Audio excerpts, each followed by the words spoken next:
starving children. That's how House Speaker Kevin McCarthy wants to balance the federal budget. All that and more now on Graf's Grievances.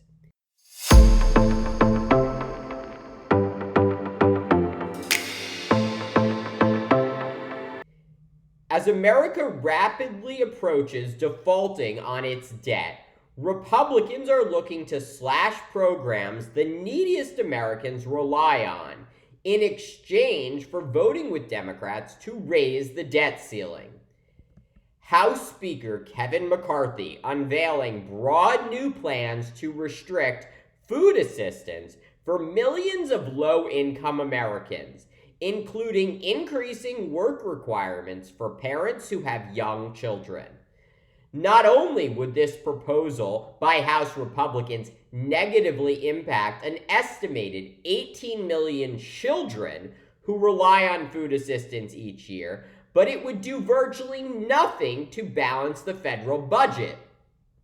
In 2022, the total cost of the Supplemental Nutrition Assistance Program, or food stamps, was just under 2% of the entire federal budget.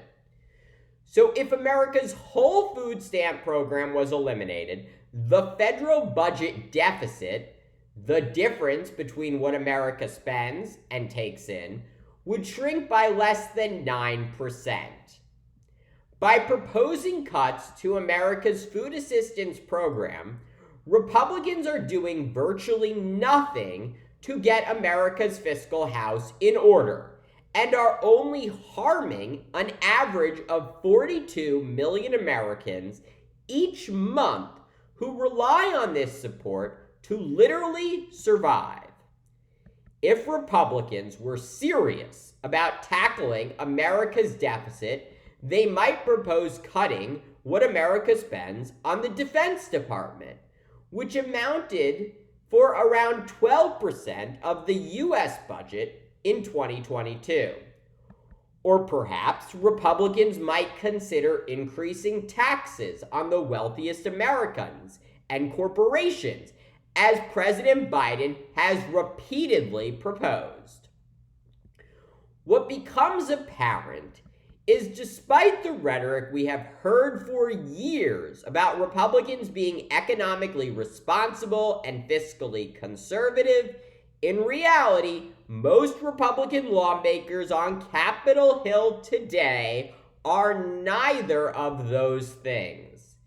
If Republicans refuse to go along with Democrats and raise the debt ceiling, economists warn of dire consequences for the U.S. economy, including default and a possible depression.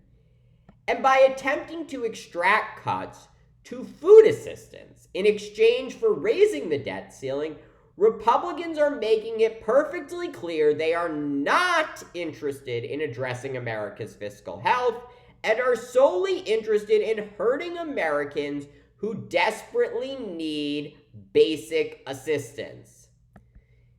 Given this reality, it is hard not to wonder if House Republicans are intentionally trying to force America into default to harm President Biden and hurt his re-election chances. Thanks for watching Graf's Grievances. Let me know what you think.